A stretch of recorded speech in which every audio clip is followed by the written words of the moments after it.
Glad to see everyone came back. Today we're going to be discussing lesson 8.b, graphing exponential functions from a table of values. By the end of today's lesson, you're going to be able to complete an exponential function table of the values given your x value, so you're going to find the f of x is based on that. Determine the end behavior based on different patterns that's going on, what's happening at the end of the graphs, and to graph exponential functions from those tables of values that we're going to learn how to create, as I said earlier. Ready to get going? That is great. I heard a yes somewhere. We can construct a table of values to help graph exponential functions, just as we did with quadratics. Same basic concept, the only thing is it's a different type of function. For example, the table below shows the values of 2 to the x power. Drawing a smooth curve through the points, we see, so here's how it works, ready? If we take 2 to the negative 3, that's 1 over 2 to the third, which is 1/8. 2 to the negative 2, 1 over 2 squared, which is 1/4. 2 to the negative 1 is 1 over 2. 2 to the 0 is 1. 2 to the first power is 2. 2 squared is 4. 2 to the third power is 8. So we're able to create that graph based on those numbers. That's pretty easy, right? Now, let's move on. What we're going to do next is we're going to create the graphs. So why don't you graph those real quick? I'm going to kind of mix up the lesson. Pause, play, done. All right, so let's graph. Negative 3 1/8. Negative 2 1/4. Negative 1 1/2. 0 1. 1 2. 2 4. 3 6. Or sorry, 3 8. Boom. All right, so we're going connect them with the line, and what do you notice? We drew the smooth curve through the points. We see that x becomes large and negative as the graph approaches. It becomes large here, and it becomes negative here. So what's the graph approaching is x becomes a very big negative number, or it approaches negative infinity as it approaches the x-axis. So as your graph approaches this axis, the graph is going this way. It is going towards negative infinity. And here's just some examples. When x equals negative 5, what do you get y equals? This is to prove it. Why don't you type in your calculator? All right, 2 to the negative 10th is what? 0.001. Okay, 1,000. Really small number. Do you think this, x to the negative 50, is going to be larger or smaller than that? What do you think? Okay, let's put it in. 2 to the negative 50th. That is 8.88 times 10 to the negative 16th. Now what this means is a decimal, 16 zeros, 888. It's a lot of zeros, right? Betcha. All right, so that's very close to 0. X to the negative 100 would even be smaller. So it's getting as close as it can to 0, but it's never actually going to get to 0. Now we can conclude that y equals 0. Y equals 0 is a what of the function? What do you think it is? A horizontal asymptote. I think I already told you that. Now, we write this as x is approaching negative infinity as y is approaching 0. So x is going to negative infinity as y is going towards 0. We also notice as x becomes large and positive, as x goes this way, what is happening to the y? Y is going towards infinity. All right, and it's becoming positive. So as we come this way, this is what this means. As the graph goes this way, x is approaching negative infinity. Okay? It's also going down, and y is approaching 0. In this case, this graph right here, as we go to the right, x is approaching infinity. And since the graph is going up, y is also approaching infinity. All right? We do that end behavior types of problems when we're dealing with calculus later on next year. All right? Get rid of this stuff here. So, we're going to go right into an exercise. Consider the exponential function y equals 4 to the x. Complete this table of values. Yes, I know I gave you 3 pieces already because 4 to the negative 1 is 1/4. 4 to the 0 is 1, and 4 to the first power is 4.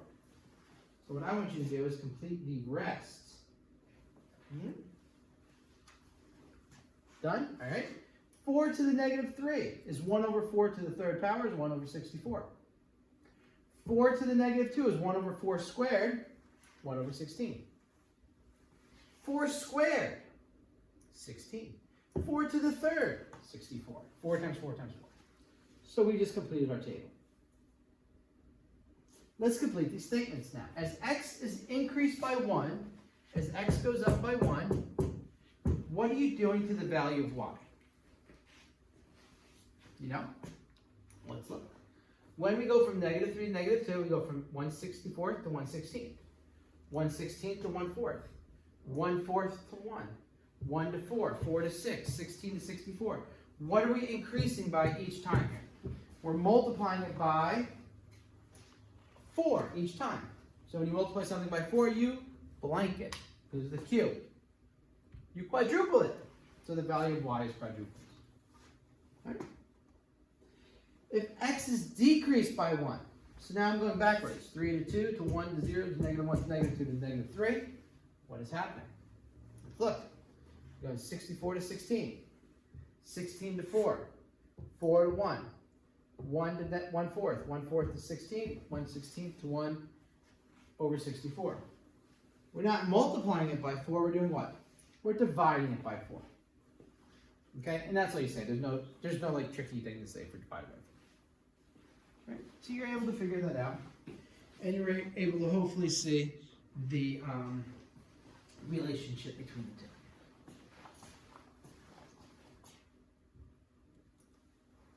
C, same table. I want you guys to use the table and draw the graph. Then you're going to complete the statement. As x approaches 0, what's y approaching? As x approaches negative 15, what's y approaching? And then see if you can figure out what the horizontal asymptote is. All right? All based on the graph. So we're going to graph. Here's my pointer, so I'm not in your way. Here we go. Negative 3, 1 over 64 is pretty much 0. Negative 2, 1/16. Negative 1, 1/4. 0, 1. 0, 1. 1, 4. I missed 0, 1. 2, 16. 3, 64. Let's go through here. All right. What do you notice? As x approaches infinity, as x goes towards infinity, what's y doing? Pick a number. 4 to a really big number. 4 to 100th power is 1.6 times 10 to the 60. That's a huge number. This is just checking. But as we're approaching infinity, what's this graph doing? Y is going up, right? Y is also approaching infinity. All right? It's going up into infinity. As x approaches negative infinity, so this is x approaching infinity. When you go this way, this is x approaching negative infinity. Now as x goes to negative infinity, what's y approaching? I'll pick a really small number. Whoa, 10 to the negative 61st power. 61st power is really small.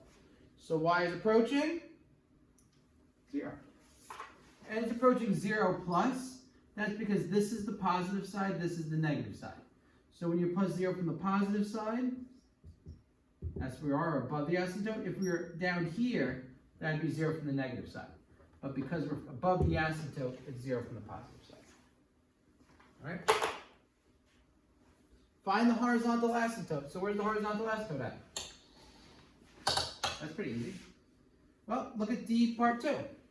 Right there. As it approaches negative infinity, y is 0 from the positive, so the horizontal asymptote has to be y equals 0. Okay. That's all there's to it.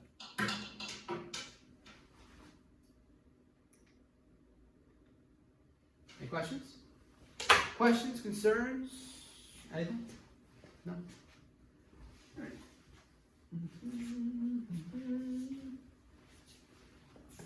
Let's keep going. Number 2. Consider the exponential function y equals 1/3 to the x power. Complete the table of values. Do the same thing we just did.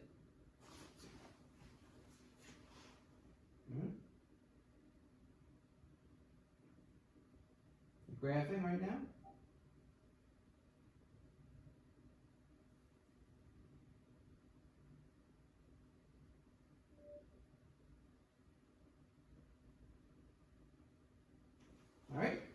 Let's check to see if you're right.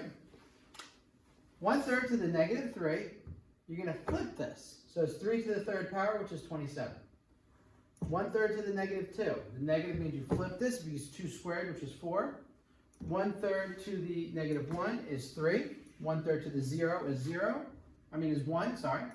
1/3 to the first power is itself, is 1/3. 1/3 squared, 1 squared over 3 squared is 1/9. And then 1/3 to the third power is 1 over 27. All right?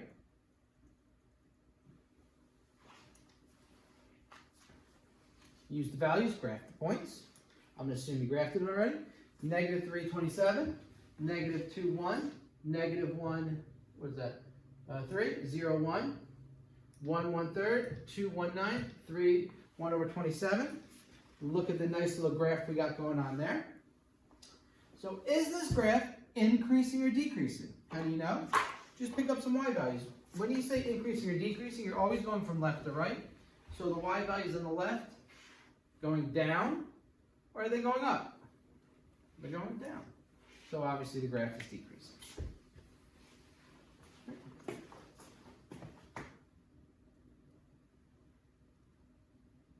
Any questions? Pretty easy, right? Okay.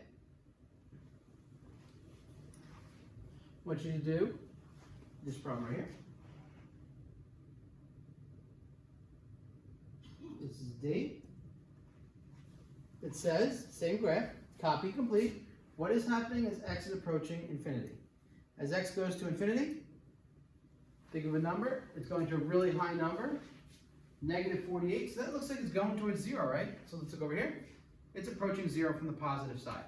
So as x is approaching infinity right here, all right, notice the graph is getting really close to 0, but it's not touching 0. What happens as x is approaching negative infinity? What's this graph doing? Think of it's approaching a number such as negative 100. That'd be a large number as well. Y is going up, up, up, up, up, and what's it going up to?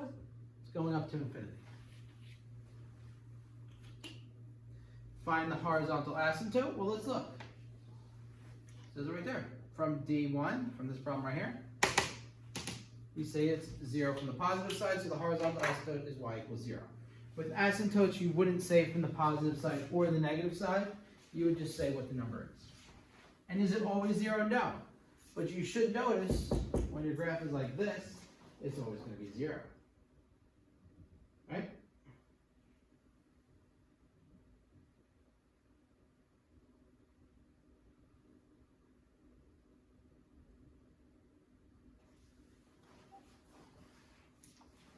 Construct a table. Use your table to graph.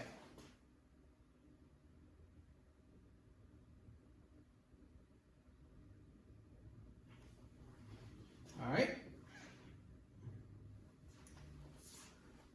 2 to the negative 3 is 1 over 8 plus 3 is 3 1/8. 2 to the negative 2 is 1/4. 1/4 plus 3 is 3 1/4. 3 1/2. 3 plus 2 to the 0 power is 1. 3 plus 1 is 4. 3 plus 2 is 5. 3 plus 2 squared is 3 plus 4 is 7.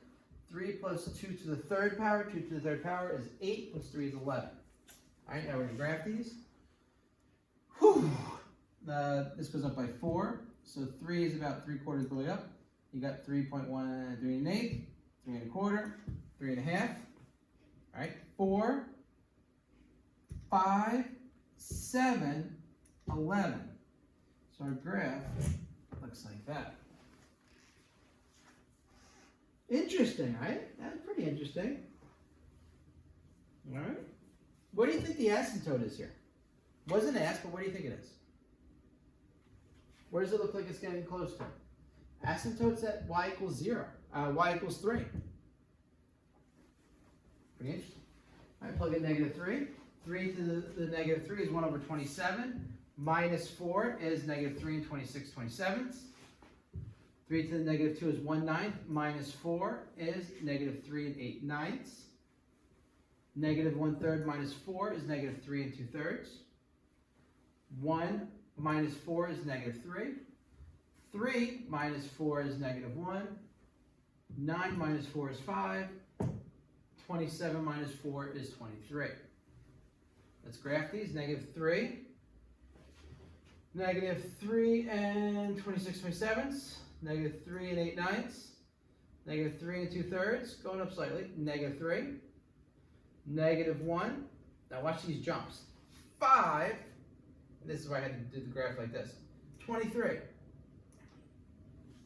That's my graph. You can use your graphing calculator to check your answer or the graphing package in your book or Desmos. But look at what do you think the asymptote is there? If you guessed 4, you're correct. All right, let's do C and D. And we're going to get into asymptotes later on, but I'm just trying to get you guys ahead of the game. All right, let's fill this in. 4 to the -3 is 4 to the 3rd power is 64. 4 to the -2 is 4 squared, which is 16. 4 to the 1st power is 4. 4 to the 0 is 1. 4 to the -1 is 1/4. 4 to the -2 is 1/16. 4 to the -3 is 1/64. Notice I don't have notes. I'm just doing these all in my brain. Let's graph it. -3 is 64. -2 is 16. Look at that big jump right there. -1 4. These go up by 20s. 0 1. Notice these all look really close. 1/4, 16, and 64. I just pretty much put them all in the 0. And there's my graph. What do you guys think the horizontal asymptote is there? 0. All right. Right here, 5 times 2 to the x. What do you think the horizontal asymptote is? Did you figure out the rule yet? No? Yes? 5 times 2 to the -3. 2 to the -3 is 8, so that's 5/8. 5 times 2 to the -2, that's 5 times 1/4, 5/4. 5 times 1/2 is 5/2. 5 times 1 is 5. 5 times 2 is 10. 5 times 2 squared is 5 times 4 is 20. 5 times 2 to the 3rd is 5 times 8 is 40. 5/8, 5/4. So this is like 0.675, 1.25, 2.5, 5, which is halfway, 10, 20, 40. That's a pretty good, nice graph there. Good, nice. We say good or nice. That's a pretty nice graph we got going on here. And there you go. Is it increasing or decreasing? Increase. Where's the horizontal asymptote? 0. Did you guess 0? Maybe. Patterns. Always look for patterns with that. All right, we're going to finish off with number 4. Construct the table of values. Do all this stuff. All right? So we're going to do it for 2 problems. 2 to the -x and 1/2 x. Let's go to the first one. 2 to the -x. 2 to the -3 is 2 to the 3rd is 8. 2 to the -2 is 2 squared is 4. 2 to the -1 is 2. 2 to the -0 is 1. 2 to the -1 is 1/2. 2 to the -2 is 1/4. And 2 to the -3 is 1/8. Pretty interesting, right?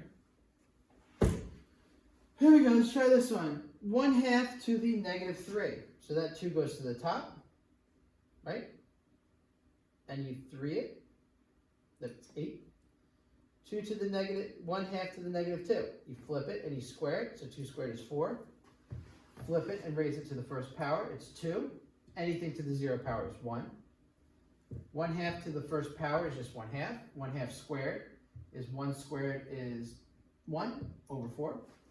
1/2 to the 3rd power. 1 to the 3rd power is 1. 2 to the 3rd power is 8.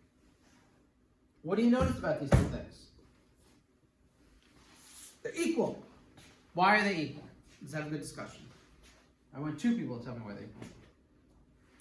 All right, so 2 to the x equals 2x to the -1 to the x power, right? Power to a power, you multiply. Now, watch what you can do. This, if I make this a -x right here, the 2 goes to the top. So that equals 1/2 x. They equal each other. 1/2 to the x power is the same as 1/2 to the x. 1/2 to the x, because this is in the denominator, to make this go to the numerator, I just changed the value of that to 2 to the -x. All right, so you can move from one to the other. It's the same exact equation, just written 2 different ways. So sketch it. All you have to do is sketch one of these. There's your graph. Increasing, decreasing. It is indeed decreasing. And what's my asymptote? Asymptote is 0. And guess what? We're done graphing exponential functions from tables of values. Wasn't that difficult of a lesson? The main thing I hope you did was you learned what end behavior was, and you learned how to find the horizontal asymptotes, or at least you have an idea. Also that you're very comfortable now moving exponents from numerators to denominators, and vice versa with the negative exponents, right? So until we have class again, I bid you adieu.